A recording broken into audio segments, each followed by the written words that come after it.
Alright, so we got an overheating phone again. Let's see here. We might have left off on Appleseed. This is just a re-release of the original one, Discotech. Smaller company. I'm a fan of Appleseed though, so I had to pick it up. We got it stuck on Gungrave. Gungrave, this is a Genion release. We're talking early to mid 2000s. Gungrave is a really good anime. Watch it. Just skip the first episode.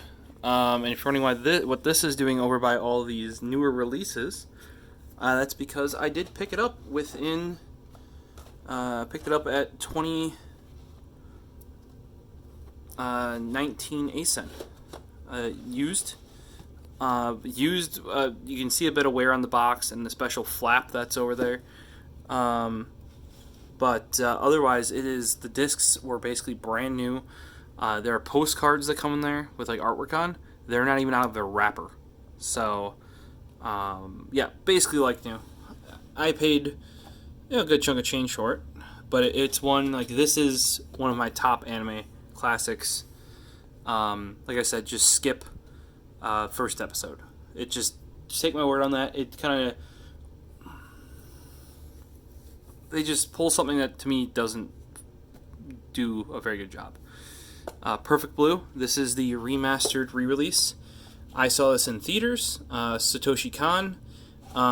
It was recently just the 10th anniversary of his death. He would have been a modern master if still alive, like one of the next Miyazakis and that sort of thing. Just like Mamoru Hosoda.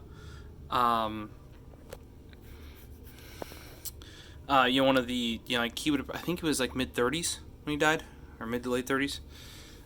So he could have definitely been like a modern, or like a next generation of masters had he not passed.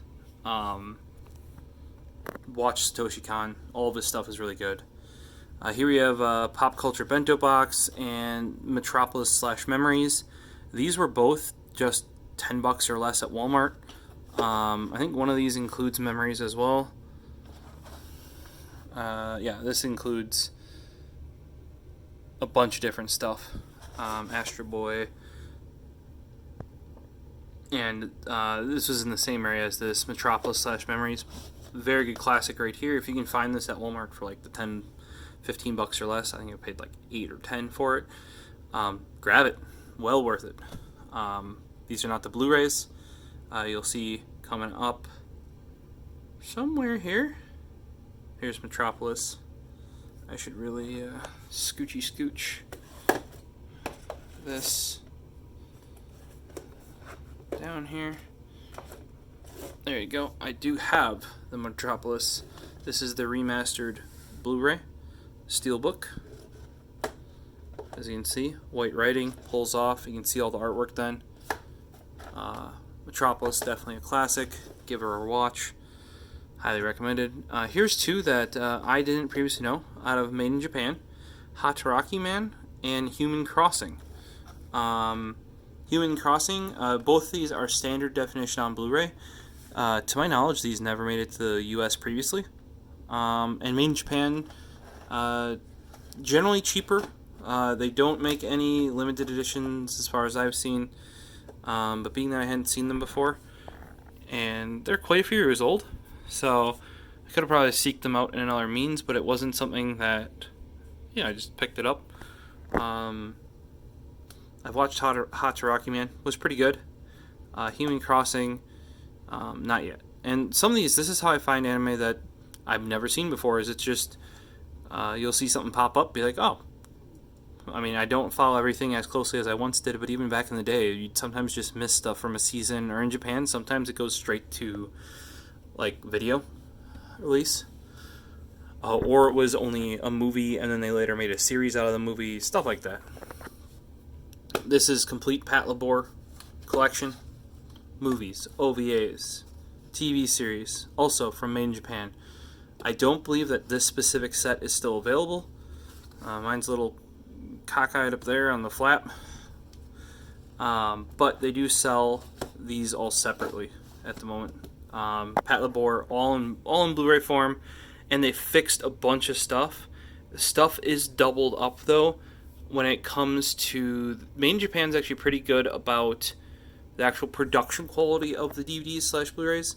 Now in here there is a doubling of episodes because something about the timing on the US dub and the Japanese sub is different lengths. I don't remember exactly why, but they actually have to have every episode doubled. Makes it a little bit awkward to watch. I think they could have done a better job with the menus and how they laid out the file format and stuff like that. Also, like the disc, number of episodes on a disc. They knew that these were going to be released as complete collections and not disc by disc, so they should have more evenly balanced like the number of episodes per disc. But they actually did get into, like, even in the contents of this, why there were, at least with the TV series. I just not recently finished that, but I have not made it through the OVAs and movies again. But on the TV series, they actually introduced why we have separate files for dub and sub. Here's Steelbook release of Cowboy Bebop the movie. This one was picked up from, like most Steelbooks, from Best Buy. Dragon Maid, great series. Supposedly there's more coming now. I will be buying that when it comes out. Not a special release or anything like that, but it's a series I liked enough to pick up that way. Here is Appleseed Alpha. This was on like clearance rack at Best Buy. I like Appleseed. Might as well add to the collection because I didn't have it. Here are two older releases. These are the original Steelbook release of Appleseed and Appleseed Ex Machina. Appleseed here, like the original Steelbook, this is originally back in the day. This is not my original copy. I don't know what happened to it. I wouldn't have gotten rid of it, but this is when I actually bought it at Best Buy. It includes Boom Boom Satellite's 8-track CD sampler. I can tell you every track that's on that. This is what introduced me to Boom Boom Satellites. Never gone back. Listened to them ever since.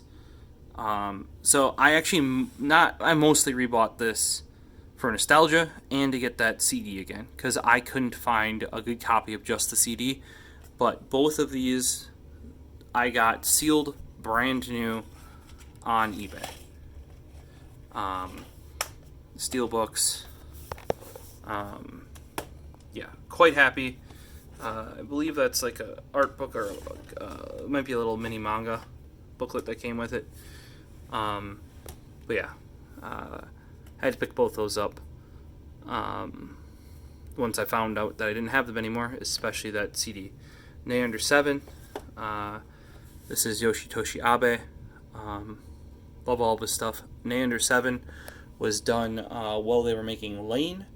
They needed a bit of a break from making Lane, and Abe was drawing up Nay Under 7 just in his sketchbook or notebook as as we were doing stuff with Lane, and they decided to make Nay Under 7 as a break and like fun while they were taking a break on Lane, which I find hilarious. That apparently when you're and this is, they have the director has since died, but it was a director, him as a character artist, a writer, and I believe like an art. I don't remember what the fourth guy is, but the director has since died, which is why we never got. I think it's like Desperado or something like that. There was like a 5 or a 10 year hold while they waited, because originally it was supposed to be done by him. Fairly common thing to do. Japan, like if you're working on a project with somebody, they pass away, that goes on hold till you feel it's right to resume it. That never got picked back up because they can't get funding anymore for it. I do believe it became a manga. But yeah, highly recommend all of Yoshitoshi Abe's stuff. I own all of it. I bought it for friends. In many cases, actually, I bought better copies than what I have for friends. Even have some of it signed, since he was at Anime Central one year. And Frozen Slate, Preston, helped me get, because you can only have 2 copies of stuff signed. I got some stuff for myself and some other stuff for a friend that I wanted to get signed. So he helped me out get a couple signatures. Went to all the panels he had. One of by far my favorite people in the anime industry. I really wish you could get funding. You can't really anymore get funding because all of his stuff is anime originals, and anytime you try and get funding in anime industry now, they're like, well, how well did your manga or your light novel do, and that sort of stuff. And being that he goes direct to anime usually, he now does like web comics and art for other people and stuff like that. Tanaka-kun is always listless. Watch this. There's a reason why I have the limited edition. It is amazing. It is so chill. You'll be laughing. You'll maybe even a little bit of crying. It's basically about a guy in high school where his entire thing is just being as lazy as possible. And he keeps getting dragged into doing all this other stuff that he doesn't want to do. Knows he's going to have to do it if he gets dragged into it. This is one of few series that I've watched, modern series, like we're talking post 2007 series, that I've watched like 4+ times.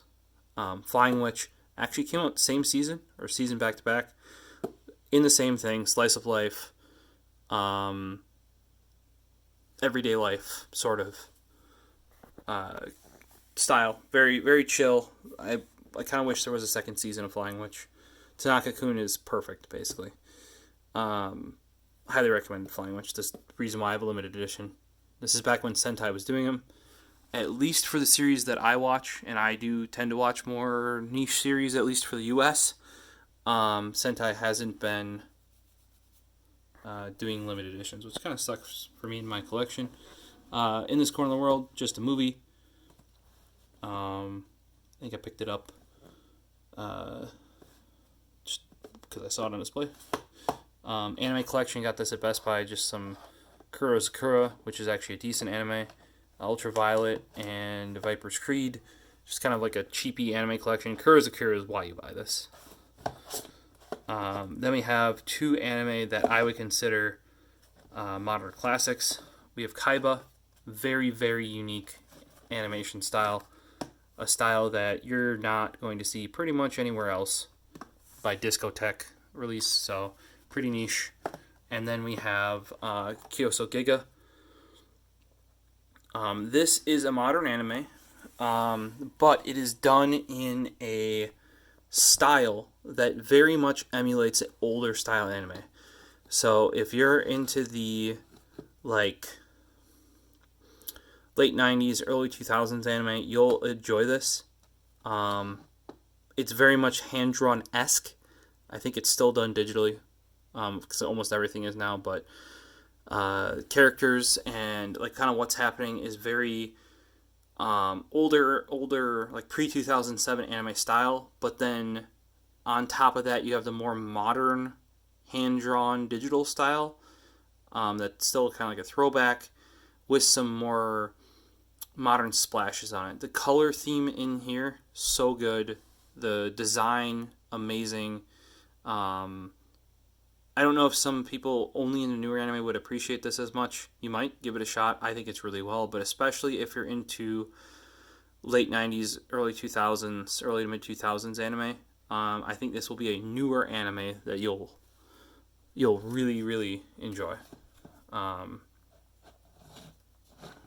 even the name of this was originally Kyoso Giga TV, which they used to always do back in the late 90s to 2000s era stuff, because they would have OVA. TV would mean TV series, or they might have a manga, so it'd be like that sort of thing. And at the end here, this is only the first season, because I don't believe the second season ever got released in the US.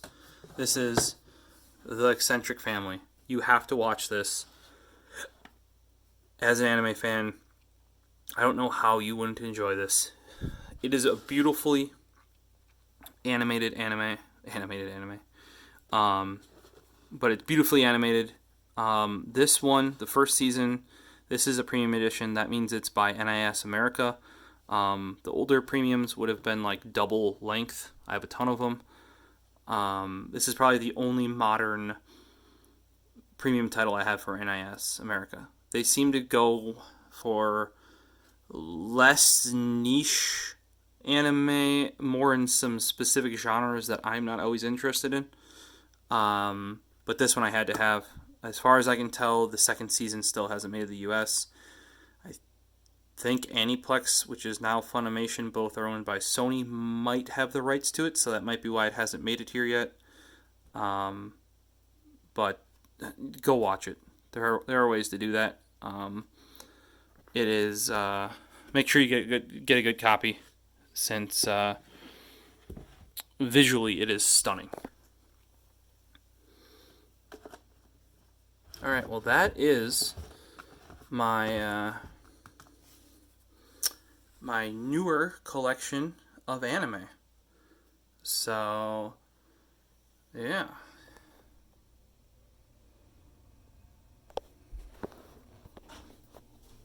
All right, guys and gals, let me know what you thought about my newer collection of anime here. This is my probably the stuff that I've picked up within the last 3 years or so.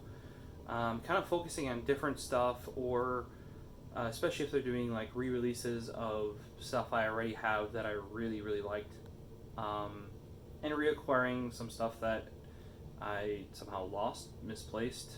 Don't know. I mean, we've had a move in the past 10 years, so you know that sort of stuff happens. If you have comments on what I have, or questions, or feedback, some anime you think I should check out, there's a high likelihood I've probably seen it. But I can at least give you some of my feedback and comments. We have run a anime club on Linus Tech Tips forum before. I was thinking of bringing some of that stuff back. Let me know if you might want to see it, and we'll see in the next one. Maybe I'll go over one of the other shelves over there. Hope to see you next time. And as always, it's at the Prophecist on social media and the-tech-exchange.com.